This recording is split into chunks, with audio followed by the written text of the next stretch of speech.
Mais là maintenant, on a affaire à un ange qui chante pour les humains. Voilà. Ça dit une voix semblable à l'arve à volcan quoi. Des un volcan. Et puis cette chanson c'est une chanson à la fois méditative, voilà. À la fois une chanson qu'on les lit voilà.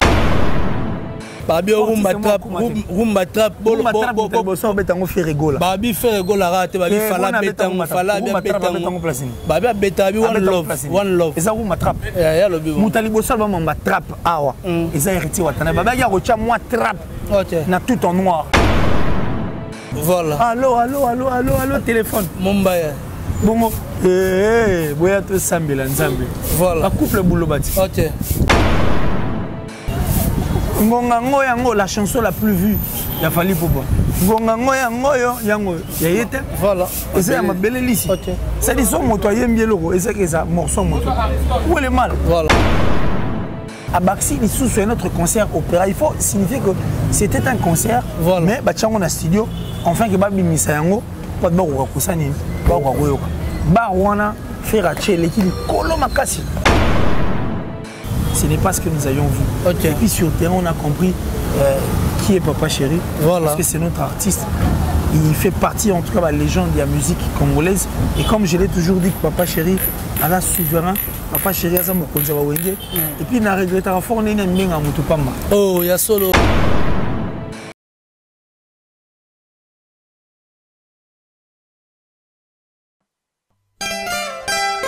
Our Lady Anna Paula dos Santos.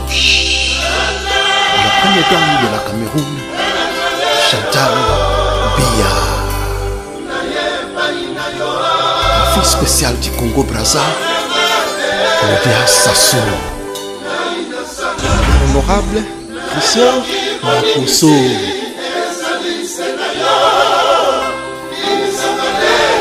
Ali Awazi. The First Lady of Congo, Denise Nyakero. Here we go. Bless us.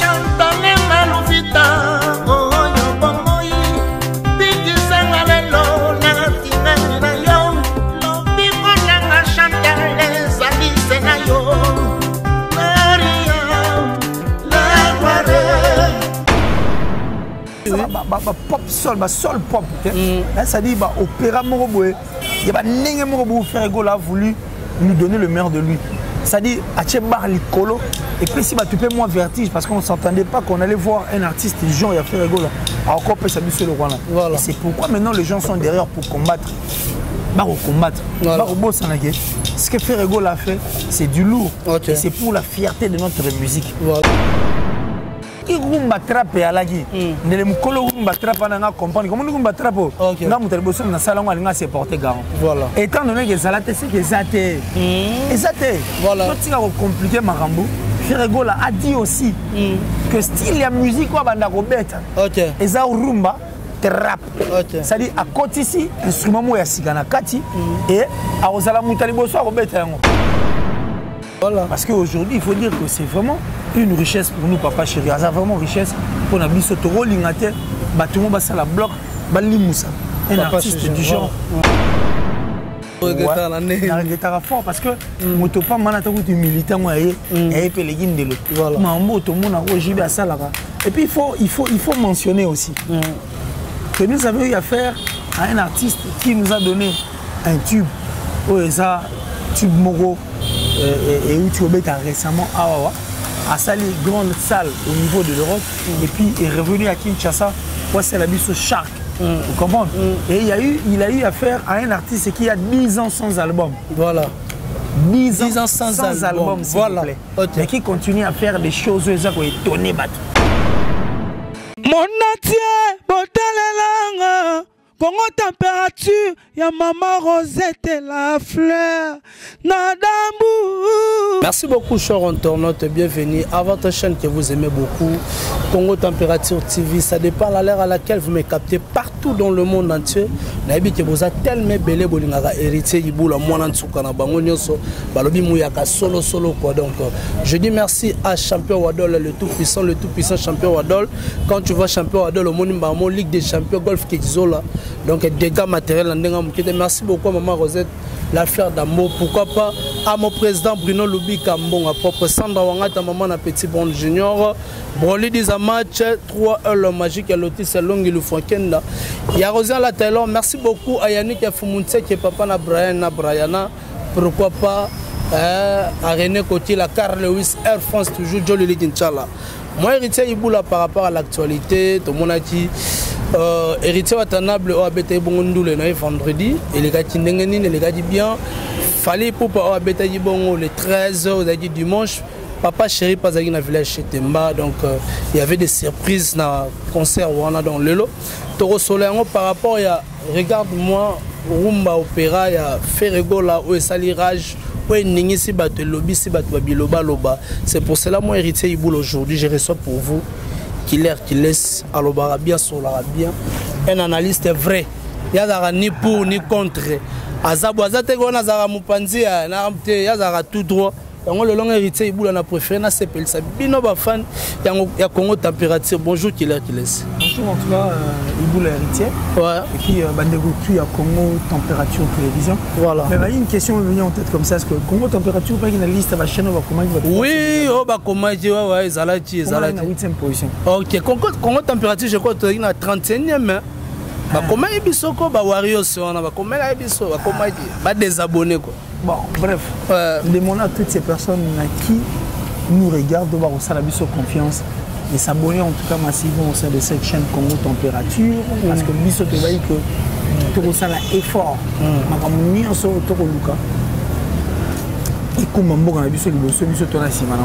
On avait dit que 2020 l'année il faut tous se dénoncer vivant. Nous sommes en train de se dénoncer vivant, on n'a pas le choix, on fait avec. Donc abonnez-vous massivement, tu vas pas hésiter, abonnez-vous parce que ça vaut la peine. Moni Kalaï télévision, les places à Tamaï les balaïs. Au bisou tu es na TV. OK. Ça fera 20 ans en tout cas depuis que la télévision. Voilà. Mais tu dois comprendre qu'Internet peut, exactement quoi, il y a support, il y a ma casse, il y a ça là qui est information, ça la relais en tout cas. Et par contre, tu as tout le monde a carte, bah bulletin de bala. Voilà. Bah Tamaï les peut faire ça ni bala. Alors bah héritier il boule la paix. Bah voilà. On dit merci en tout cas. OK. On a une seule mission, c'est d'accompagner en tout cas ces médias en ligne. Voilà. Par exemple, les éminents professeurs dispensaires cours dans différentes universités. Voilà. Enfin, que s'abonner massivement. Merci à toi. Merci Nandego Rabison Nassima Kamara. Musée en tout cas. Biso Zalito répondre à la question. OK, merci. Merci beaucoup. Nous allons analyser ensemble par rapport à l'actualité. Il y a week-end où tu koleka. Héritier Watanabe a joué bon vendredi dans le village chez Temba. Papa Chéra Zaki le 13 au rendez-vous aussi dans le village chez Temba. Fallait pour Azalaki le 13 aussi dans chaque club. Analysons un peu cela par rapport au week-end qui était à l'auteur vraiment par rapport à concert. Parce que tu dis que numéro 1 Kagane, Balobi numéro 1 Kagane, Moutazati à l'auteur, est-ce que tu laisses, est-ce vrai ou faux? Bon retour d'abord à Héritier Watanabe. Merci. Parce que là, il y a et que Corona et Terrassa qui ont tout le et Bisso par contre, l'ambassadeur n'a Bisso aidé les balaïs de Banda. Et on était un peu inquiet, impatient de voir que chaque temps sur la montée, il y avait des morts. Chaque temps, il y avait des nouvelles en tout cas qui brisaient nos cœurs. Mais du moins, l'ambassadeur n'a Bisso aucun, en tout cas d'entre eux, à 8 mois, tu as vu les Kama. Voilà. On a Zongeli Bisso, en tout cas, Zongela numéro 1 à Bisso. Héritier Watanabe, Fabrigas Maestro. Numéro 1 à Bisso. Héritier Watanabe. Numéro 1 à Bisso. Ah, ok. Ah, la nenga koto na de King. Oh. Mais numéro 1 à Bisso. Numéro 1 à Bisso la Bandal. Et Bandal de King numéro 1 à Bisso. Oh. Non, non, les King. Fallait pour pas. Ah, ok. Le numéro 1 à Bisso, Aigle, Fali, Poupa, le Caprio, la merveille. Fabregas était de retour. Nous avions retrouvé Héritier Watanabe ici sur le terrain. Et puis notre vieux, notre icône, une légende en tout cas de la musique congolaise, Redi Amissi, voilà, qui a laissé ses empreintes et était aussi de retour à Kinshasa. Okay. On dit merci Nabango Tubazongi, à part Kabouya, Cousteau, Billy Sente, Golé Solo, na Boussole. Boussole, ok. On sait que va se porter à merveille. le bon retour na bango tu week-end a dominé na ba concert c'est ce que nous avions voulu et puis ils sont lingandais zara souvent mo kontia ba wenge oya ya kotope allo téléphone kotope so yango ngona oyogi pe mangama héritier watana bébé aime tout en noir mais week-end a nous étions gâtés en tout cas dans ba concert mais biso tout au monde et j'ai pari que ba question na ko permettre que tout ça a fait moins de différence et puis tout me rappelle pour expliquer bateau bon on va babiso. Voilà, merci beaucoup. Est-ce que on a posé autre question que via dimanche parce que toi qui n'est qu'un dimanche parce que tout le monde a pas hérité watana le vendredi. Héritier il a concurrent voilà sans problème. Fallait pour pas un concurrent Papa Chéri. Est-ce que les deux artistes là parce que Papa Chéri il est déjà parmi les grands. Donc surtout par rapport que non fallait où tu as dit fraîchement poto aïe est-ce que ACP il s'est vraiment mélomane. Bon biso kala tu vas sur batba outil poto ba Kinshasa. Voilà. Mimi on a ça mon amour. Wenge outil poto. Et ça les grands concerts. OK. Ce que il fait ça la biso grand concert. Alors généralement les grands concerts à l'époque c'était au moins soit Stade des Martyrs. OK. Soit au moins un autre grand concert parking peut-être. Voilà. Il y a grand hôtel. OK. Pour on arrive à place en VIP et pas place en minute ton orbita. Mais aujourd'hui, je ne sais pas si tu as fait ça, peut-être la fièvre de la musique, mais ils ont souffert, Nicolas. Tu as mais moi je pense que le niveau dont nous avions voulu, ce n'est pas ce que nous avions vu. Okay. Et puis sur le terrain, on a compris qui est Papa Chéri. Voilà. Parce que c'est notre artiste. Il fait partie en tout cas de la légende de la musique congolaise. Et comme je l'ai toujours dit, que Papa Chéri a la souverain. Papa Chéri a ça mon konza wenge. Et puis il a regretté fort on est né à Mutopamba. Oh, il y a solo regretté la né. Il a regretté fort parce que Mutopamba n'a pas eu militaire moi et puis les guides de l'eau. Voilà. Mambo tout le monde a rejoui à ça là. Et puis il faut mentionner aussi que nous avons eu affaire à un artiste qui nous a donné un tube. Oh, ça tube Moro et où tu as récemment à sa grande salle au niveau de l'Europe et puis est revenu à Kinshasa pour c'est la biso Shark. Vous comprenez? Et il a eu affaire à un artiste qui a 10 ans sans album. Voilà. 10 ans sans album, voilà. Okay. Et qui continue à faire des choses qui ont étonné. Ok. Donc c'est ce que Papa Chéri a fait hier. Merci à lui. Merci encore une fois. Et puis on a compris que c'est vraiment le leader en tout cas et puis il est très charismatique. Voilà. Ça dit souverain Mokonza Bawenye, Mokonza Ville. Donc on pourrait dire que nous sommes Mokonza Ville. Donc mais imagine qu'il a arrêté les temps. Oh. Talaka Batbati concert kuna baye koto. Oh. Et le journaliste s'il vous plaît. Voix. Oh. Ouais. Et la journaliste c'est même Batiki Mbanze kuna baye hôtel. Qu'est-ce qui s'est passé? Okay. Est-ce que le retiré Ngazaniza que même les personnes qui attaquent l'artiste JB Piana comme ça, ici je parle en tant qu'analyste. Voilà, ok. Peu importe ce que les gens vont dire, mais je parle en tant qu'analyste. Voilà. Ce que j'ai trouvé moi mal, et que nous des mieux et des meilleurs du côté de JB Piana. Voilà. Et ça que même bateau attaque dans la TV. Ok. Azo attaquer, azo permettre même bateau attaquer. Mais à un concert à JB, il posait problème. Et posait leur problème. Voilà. Avant de pas me libérer tranquillement, assis ici pas mimi azo ngina gune tranquillement. Sans procès avant. Bah côté musique à ceux qui ont attaqué côté sur attaqué sur le vérité mo boy. Sur que concert en tout cas ici la poudre des scampettes. Voilà. On a faut là ta crêpe. Mais sur la ti Josie au qui m'a dit. Voilà. C'est en fait ce qui m'a tiqué en fait na ba ninga concert on. Et le public en fait, le public on va se présenter à qui? Na concert, il y a Papa Chéri, na niveau et à village c'était bas. Mais non, mais c'était du lourd. Ok. Imagine que même le ministre Bazangi va place à revendre. Okay. Même le député, voilà. Bazangi place à revendre. Entre autres, honorable Bologna, honorable Nemalemba, et voire même son fils. Voilà. Et puis pas mal de gens en tout cas qui étaient. Et à Chour aussi, Bazangi va place à revendre. Place à revendre des athées, il a fallu créer une place qui était à côté. Il y a podium. J'ai regardé, j'ai compris que nous avions des artistes en tout cas qui sont encore puissants, entre autres Papa Chéri. Donc on doit dire merci à cet artiste. Et pour Calamité Salarasi. Voilà. Il faut te remercier, bon, il faut comment on dit, respecter le gars aussi au Baveka. Voilà. Parce qu'aujourd'hui, il faut dire que c'est vraiment une richesse pour nous, Papa Chéri. C'est vraiment une richesse pour nous. Bito Lingate, Batumo Basala Bloc, Balimoussa.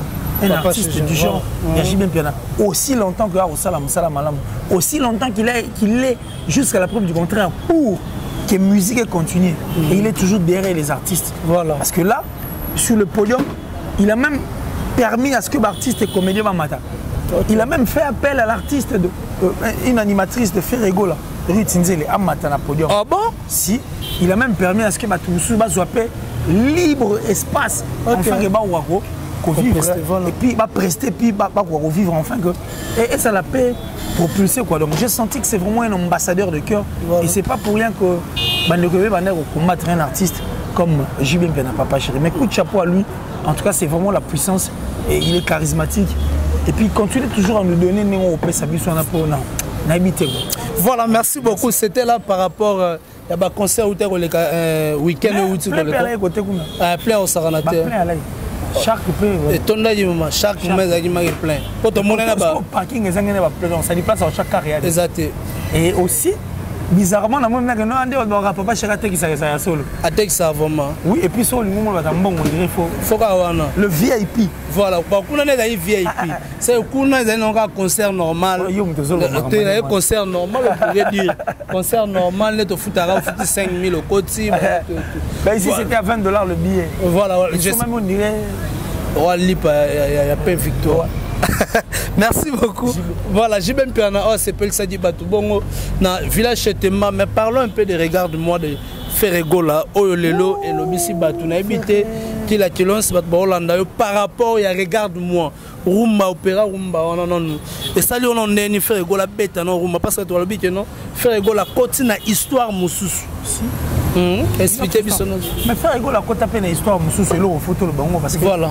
Aujourd'hui, parmi les personnes qui ont un concert, Ferrego là, il fait partie. Ah bon? Ouais, en dehors du Nosbi. Parce qu'il y a des concerts comme ça qu'on peut demander au Bayo.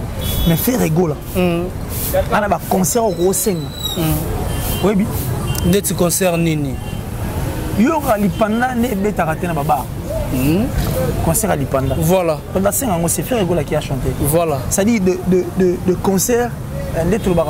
Concert moi chef d'œuvre ok ça dit qu'on tire la mutako vanda yoka a benga tuni ko tchano Ferrego la na yoka balandake bango moko maître Trezeguet ça dit concert on vendre au sengi po oyoka yango mais ce n'est pas le cas aussi hein, pour beaucoup d'artistes comme ça donc à Baxi il sous notre concert opéra il faut signifier que c'était un concert voilà. Mais batchango na studio enfin que babi misayango pas de ba kusani ba yoka Barwana faire à Tchèle qui dit Kolo Makasi. On a des meka. Mais là maintenant, on a affaire à un ange qui chante pour les humains. Voilà. Ça dit une voix semblable à l'arve à volcan quoi. Des obis maintenant à volcan. Et puis cette chanson c'est une chanson à la fois méditative, voilà. À la fois une chanson qu'on les sapeyo. Voilà, on va passer à Bayo Karango. Et ça pas dire moi, il y a genre on dire moi when a woman love. Nzemo ya Arkeli so zoyo ga Arkeli nzemo no kanga mizo sambela okatoni nzemo nzambe et puis il est allé na ba ligne ba Adèle ba ligne internet ba côté batala c'est une femme qui est américaine qui fait vendre qui vend en tout cas ba blog on a une femme vraiment américaine à terre à Makasi et bien ça na ba ligne pe ba Céline John OK oui ba pop soul ba soul pop ça dit ba opéra moko boye il y a ba ndenge moko bo Ferrego a voulu nous donner le meilleur de lui. C'est-à-dire, à Licolo, et puis si tu fais moins vertige, parce qu'on ne s'entendait pas qu'on allait voir un artiste du genre, il a fait rigolo. Alors qu'on peut s'amuser le roi là. Voilà. C'est pourquoi maintenant les gens sont derrière pour combattre. Voilà. Ce que Ferrego a fait, c'est du lourd. Okay. Et c'est pour la fierté de notre musique. Voilà. Puisque Ferrego on ne peut pas nous accepter à ce que Motomo Azalara attendez si nous on dirait tout assassin film voilà imagine si on baluki défaut baluka sili na libandi bazuite voilà baluki défaut na nemte baluki ayembi na ba Ferrego là assassiné français habité pourquoi assassiner bon yora nani follow me es anglais anglais ba mango bon et ça le succès le gaou on dit premier gaou n'est pas gaou ils ont chanté en français voilà. Est-ce que les Français chantent comme ça voilà toi qui es même la kinam ça va tout pas nam français ba mango bon voilà Non, mais nous sommes seulement un pays francophone, mais nous ne sommes pas des Français. Des Français, voilà. Ça dit s'il faut chanter Troyemba, mais oui, ok. Balfa Blondi, ça dit, ça ce sont de faux fouillants. Si tu as même que Oté a émis morceau moi azul, ok, voilà. Tu as accepté un morceau azul. Voilà. Allô, téléphone. Mombaya. Bon, boya to sambela nzambe. Voilà. Couple boulot bati. Ok. Tu as kutu kana sucre. Mukolo na ngona ni lisha shobu. Voilà. Tu as quand même nzembo you the best wana. Ebeta guitare ya Koffi Olomide. Ya nzembo ya nani Elixir. Fais-moi plaisir, André Ami. Voilà. Ngonga ngoyango la chanson la plus vue. Il a fallu pour moi. Ngonga ngoyango yango ya yete. Voilà. Et c'est ma belle liste. OK. Ça dit son moto yem bien logo et c'est que ça morceau moto. Où est le mal? Voilà. Il suffit seulement que moto reconnaître mokolo yango et ça plagiateur. C'est ça ça plagiateur. Ce qui vraiment est ça vocal. Il y a des gens qui sont zulem. Voilà. Fait rigoler à peine de vous. OK. Et ça ni. Ba peine même moko moko. La musique ala musique zulem. Na moni ken pena azoganga azoganga kinzema bata zulema. Alors bon banzemio sotangio. Ah. Banzemu tout otangio. Ya ba tout petit. Batika ko sala boye na ba poto ezalaka. Ça dit au moins nzemwa inspiration. Oh nzembo la Costa Emma. Faire rigoler à part au à la Costa. Voilà. L'industrie musicale fonctionne comme ça. Aux États-Unis, les Américains de superstars, c'est-à-dire qu'ils prennent des chansons des autres superstars, bah reproduire. Ça fait quoi? Voilà. C'est la chanson, il suffit seulement de rechanter ça. Ça fait la beauté au fait de notre musique. Ce que nous bolini. OK. Ça dit balini, fera zalade. Et ça on est loin là. Et là on va bien en ligne ben on est bonga lukata. Bonga lukata. Bonga lukata le long moya la cima le voilà. Bonga lukata donc. Qui s'en médite. C'est-à-dire bon c'est là ya boy. Voilà. Bon mon yongo taye boy. OK. Parce que vous avez voulu que cet artiste meure. Or la musique congolaise a besoin de tous les artistes et musiciens congolais. Babi rumba trap bolo so betango fait rigola. Babi fait rigola rate babi fala betango fala bien betango. Babi betabi one love. Et ça rumba trap. Ya lobi. Mutali bossa ba mamba trap awa. Et ça héritier watana. Babi ya rocha moi trap. OK. Na tout en noir. Voilà. Ça dit regarde. Trap musique on a ba trap musique wa zoganga et où t'en as? Trap musique est aux États-Unis. Okay. Plus précisément en Atlanta. Voilà. Quand on trap. Okay. C'est un endroit où on vendait de la drogue illégalement. Okay. Ça dit, quand on dit qu'on de la drogue illégalement, quand on a trap. Ok. Il y a un gang ça te. On ensemble, tout ça nous sommes tout ça nous décalé. Tout ça nous son abisoté, son abisoté ça nous a basé la batterie au biso benga drum. Drum, ok. Tout ça moi piano. Ok. Le roi place on a dit trap. Maintenant t'es la drogue illégalement. Ils se sont dit que tu vas que vulgariser. Moussalo to sala. Ok. Ne te t'es la drogue gang ça n'est to kati ba tout. Voilà. Bah ça les loro na bango. Mais d'être pas ça vers les années 90. Et ça y est un succès ta. Ok. Première fois trap musique et ça la succès. Bande gongo ba comme ceux qui m'emballent misat. Ba yembal bombo betasko trap betaka trap musique wana bazo yango ka ba betango. Et ça la maman na succès ibula. Voilà. Maman na succès. Bande comme ça ba monter ngane mkolo nango ngane mkolo nango. Et ça y est ka trap. Voilà. Taye ba monter. OK. Alors trap wana mutaye ko associer trap ne le romo asike bana imaginer le romo imaginaire c'est MHD. Asali afro trap. OK. Rumba trap n'est salimate parce que ceux qui rumba trap à la guerre. Étant donné qu'aujourd'hui nous sommes dans une guerre où tout le monde veut laisser ses empreintes de la musique. Voilà, ok. Nenge Inosbi. Inos Atika Afro Congo. Voilà. Ne Koffi Olomide Atika Chacho. On a faute à note, il y a rumba et combien na Chacho. Voilà. Nenge Ouenya na Ndombolo. Ok. Mututua Rolinga Sanini. Asika moi. Ne bande ba père so kala batika ba odemba to luka peto sa ba recherche sur. Mais balobi ki pare papa ba betango. Ce qui rumba trap ya lagi. Ne le mukolo rumba trap na nga comprendre comment rumba trap. Nga mutere boso na sala nga linga se porter garant. Voilà. Étant donné que Zalate c'est que Zate. Et Zate. Voilà. Tout ça compliqué Marambo. Ferregola a dit aussi que style la musique wa banda ko beta. OK. Et ça rumba trap. Okay. C'est-à-dire à côté ici, instrument moya sigana kati et à Osala Moutali Bosso à Robert. Voilà. Toi tu penses que Ferré n'a pas suivi les émissions d'artistes émissions en trap?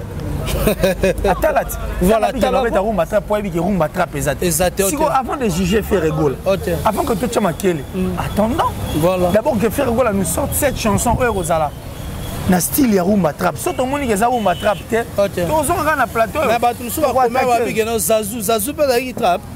Na lobi wana ba rumba arena bito. Voilà, OK. Bye bye Julie, papa Chira Beta, c'est pas sa portière libre, bye bye. Je vais tu vas mieux laisser que Zazu bani. Ce sont des rumba ouverts au monde mais et continuellement R&B. Rumba trap exact papa. Donc exact batika ma Ferrego la kimia à ça la musique na yenga zo sala. Batika biso to vanda. Batika ba artiste mieux sur ba vanda. Peu importe ce qu'ils vont écrire dans les commentaires, moi je m'en fous. Voilà. Le plus important pour moi, tous les artistes doivent vivre. Voilà. Au même titre que tout autre artiste. Motoza excellent motoate d'abord pour ton information. D'ailleurs pour ton information, numéro 1 musique na biso c'est Maître Gims. Oh bon Maître Gims ça to betanze morabi yolo simana bi mungunya kotate. Maître Gims sabi yolo simana hier comme numéro à côté mamongo. Te asarada numéro 1 bandaka là, c'est ce que tu oublies. En 2016, na U Arena concert na beta na 2016 Bercy U Arena. Batunier, obi Maître Gims va bien king avant. Asa king ya musique. La musique c'est le king de Paris, le king de la musique. Oh mais dans la musique de Maître Gims, il y a la rumba mon dieu. Bella rumba na kati. Voilà. Il y a la personne à Boronini. Ça paie comme jamais, c'est notre musique. Voilà. Si on a bana yolo na yogi mutumo kutalobi na banalisme na monyo non. Moi na yolo na ba zinzemo parti mo afalité, parti ba garagiste. Parce ba ivoirien. Voilà. Maître Gims savait na ba moi une partie na ba pas zaranaye à Tchango. Voilà. Gims devant lui il y a personne, derrière lui il y a personne. Allo bango. Mais Babi Gims trop à betara ba salle na France, à betara ba concert belé na France. Gims a betana na France. À betana aux États-Unis. À betana na malgré na bien. Nous les Congolais ici à Kinshasa, voilà. Toi quand on a 14 pays, tu as 14 pays, tu as un pays sur tout. Voilà. Parce que Gims va être un concert dans Maghreb. C'est notre Congolais, il a un passeport français. Voilà. Il y a pas mal des artistes musiciens qui ont des passeports français. Il y a un passeport congolais. Voilà. Il y a pas mal des artistes musiciens congolais qui ont des passeports belges, passeports français. Voilà. Quand il faut exclure Gims. Pour musique, Gims a obéta. Bateau, il fallait à côtoyer à toi, à ça la featuring na bango na tokos. Et ça bateau va rappeler à Gims. Voilà. Le quoi ça la musique, Gims va ça la musique. On ne pas exacté. Voilà. La musique. C'est easy. Dans numéro 1, la minute on a chant. Ne banzeme robete au brandi Inos Olandi et c'est la première position. Voilà. On est rôle beaucoup tu sais. Dans Inos c'est numéro 1 la minute. Ferrego là na et le revenu tu regardes moi. Ils ont ça dit ils ont explosé dans la vente, ba streaming, ba voilà. Ba resomba ngo. C'est ça. Mais surtout que on a logique des choses ne ba où est la numéro 1 là. Devant Maître Gims, il n'y a personne, derrière, il n'y a personne. Ah, ça va double platine, double disque. Mais il y a pété, mais tout parce que c'est la fierté de notre pays. Voilà. Il a livré des grands concerts de performance à Rossaralaté. À Saint-Laurent, Stade de France, c'est toujours la fierté de notre pays. Voilà. Et puis il est allé plus loin, il a livré des concerts dans le pays Malgré. Et là, c'est maté. Qu'ils arrêtent de nous distraire, la musique a besoin de vivre, que vive la musique congolaise. Voilà. Tout le monde est important. Okay. On ne peut pas parler de la musique congolaise ou soit parler de l'histoire de la musique congolaise sans pour autant citer le nom de Ferré, voilà. D'Héritier Watanabe, de Déplique, d'Inos. Tu comprends? Voilà. Beaucoup de temps, tu es sans pour autant Babi Ferré des mélodies, Manaya, je préfère encore chanvre à Ferrego parce qu'il permet de faire le temps de Tchebar. Voilà, Tchebar, la nana moukete. Megate. Bandodi, Warriors, Baleli. Banani ba Warriors ba leli bango ba finga pa boyo banga bango te oh non go finga est-ce que talara yo go finga sanga non voilà qu'est-ce que j'ai à foutre voilà merci beaucoup donc vraiment la souke émission la ba balinga vérité voilà merci beaucoup donc vraiment la souke émission na biso ba tu ba retenir ni na passage na yo la mission na biso à mokolo na Congo. Non mais nous sommes pour la culture hein. Voilà nous sommes pour la culture. Mais mon ami, ça, les commentaires, place pas bilanga. Ah, qu'il est raison qui t'a très bas. Ça dit, pour les qui t'a très bas, c'est quand tu parles des autres. Oh. Donc ça dit, bah, frère, il va koufa. Voilà. L'héritier va koufa. Voilà. Fabrigas va koufa. Bah, Inos va koufa. Voilà. Bah, j'y vais va d'ailleurs, bah, tout va d'ailleurs. Surtout, bah, koufi musique et tigala. C'est ça aussi. Papa, on a besoin de chanteurs. On a besoin de danseurs. Peut-être Balo bon personne baligné que non ozala o identifier musicien nini oyo kumisa. Baligné bongoti. Ne ba confondre no musuba comme on a une carrière. Voilà. La carrière elle est longue. Moi je suis né pour briller dans le bango balé. Mais moi comme les on te triquer Oh. Vous n'allez rien me faire. Voilà. Moi, j'ai un Dieu qui est plus fort. Et puis, en dehors de ça, dans la première binoté, moi, je n'insulte personne. Voilà. Je n'ai peur de rien, moi. Okay. C'est-à-dire, pour ceux qui écrivent au triquet, vous allez vous battre avec mon Dieu, quoi. Voilà. C'est pas avec moi. Moi, je suis né pour briller. Je m'en fous du reste. Donc, bateau appelle ça penchant. On dit oui, merci beaucoup, ça penchant. Mais il va que soit si penchant. Musique chaque jour. Parce que il n'ose moi, il m'appelle. C'est ça aussi. Voilà. C'est ça. Si vous montez à un artiste musicien, vous allez là, on sur le son. Tout ce qui est comédie, faisons notre travail. Les musiciens vont il y a un cop na bango. Vous comprenez, nous sommes accompagnés à un cop na bango. Voilà. Donc ça, la maramoutou est en rencontre na bango, il y a du tour. Donc pas si grave. Voilà, merci beaucoup. Bah, remerciement, on a un numéro de téléphone. Ah, bah, remerciement, on a Nina. Voilà. Ok. Alors, j'ai dit merci comme ça à Dali. Mon cousin comme ça, un grand cambiste, juste un coin qui m'a dit Dali, Dada. Il est venu à Torané de tous les temps. Et puis j'ai dit merci à Judo Boy. Le Judo Boy est maître, donc ça ne dit pas comme les autres. Giga le fiel. Merci à Maître Michel en tout cas. Maître Michel, merci à vous. Merci à Kams. Merci à Batutu en tout cas. Et puis Francine Mana depuis l'Italie. Viens à Janice Tanchunga pour Tubangamouchuri de Suisse-Irlande, le gourou du temple. Merci à mon ami personnel, le boss, Eric Nkake. À ma maman chérie depuis les États-Unis, l'amour de ma vie, de mon cœur à moi, mon tout, maman Julien Diebo Bissembi. Bisous à vous, maman, j'attends toujours. Et puis, Vélanga, il va mourir en Autriche. Saint-Esprit, vieux, Odilo Mompouya, Toro Zilara, Annette Lobaki. Mon ami personnel, Emmanuel Fabrice Kalonji, depuis l'Italie. Westrig pour clôturer, la première dame de Lausanne, Mère Siko. Au thème avec Nabiso Gobelich, ma vraie parent, maman Andy, Louawa, un enfant, pas comme les autres. Voilà. Ah, va faire un peu numéro pour tout ça. Non, pas ce numéro quoi. Mais pour ceux qui veulent m'appeler ou me contacter, le plus 243 89 526 54 54. Plus 243 89 526 54 54. Donc, carré. Merci beaucoup. C'était là Killer qui lance soigné par rapport à Zarane pour ôter. Azarane au contre-traité, mais au milieu du village. Donc en tout cas, merci beaucoup à Killer qui lance. Merci beaucoup à Maman Rosette, la fleur d'amour. Pourquoi pas mon président Bruno Loubi, Kambon, à propre Sandra Wangata, Maman na Petit Bon Junior Broly, des match. Pourquoi pas le tout puissant, champion Wadol, Nakata Rochelle Wana. Coloniser bango non coloniser bango soto monio to mona directement golf et isola par le Ligue des Champions toujours. Merci beaucoup à 3L la magique à Lotus Long il faut ken Rosen la Taylor René Coty la Carl Lewis Air France toujours John Lilith Inchallah Mokonza Washington. Merci beaucoup à Dali Iboula maman Mokonzi. Pourquoi pas à Mouzé Nassima Caméra la reine de Grenoble plutôt, Belle-Fille tout à l'heure, Motema Dadi Moma, Mobutu, à Moussen Zazate kwa baoleke la wapi. Nena lobara souvent tout mon ani, Soti, Zambe, Azondi, Nanote, play.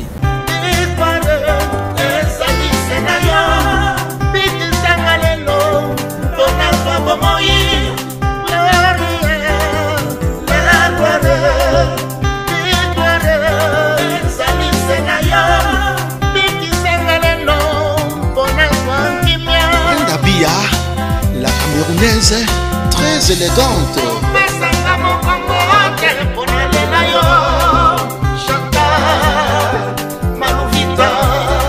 Sponsor, les lions au Quito, Pandachala.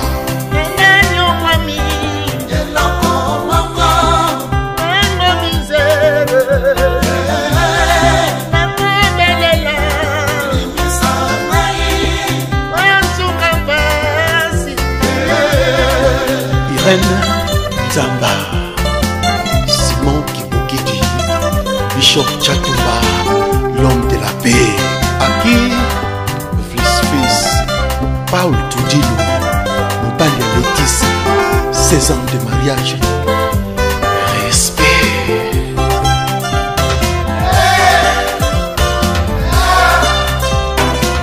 Mama Bobby Ladawa, Mouton Bodi Kembe, Santante Mouton Belé. Villa à Luanda.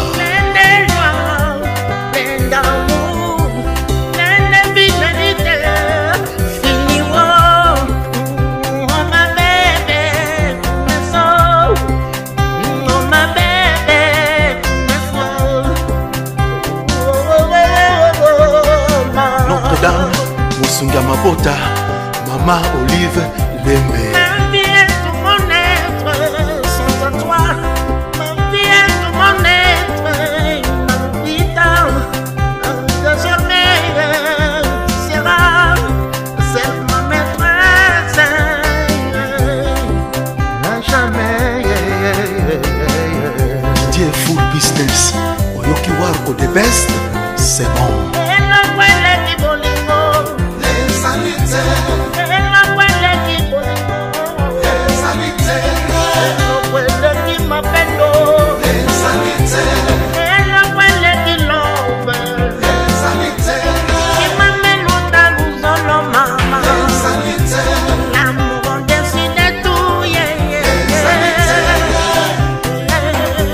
Mamisa, Lemboka, Beto Kangala.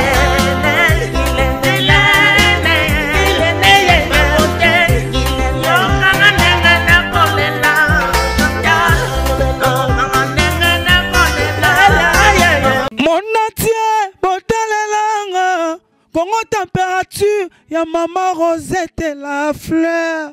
Nadambu,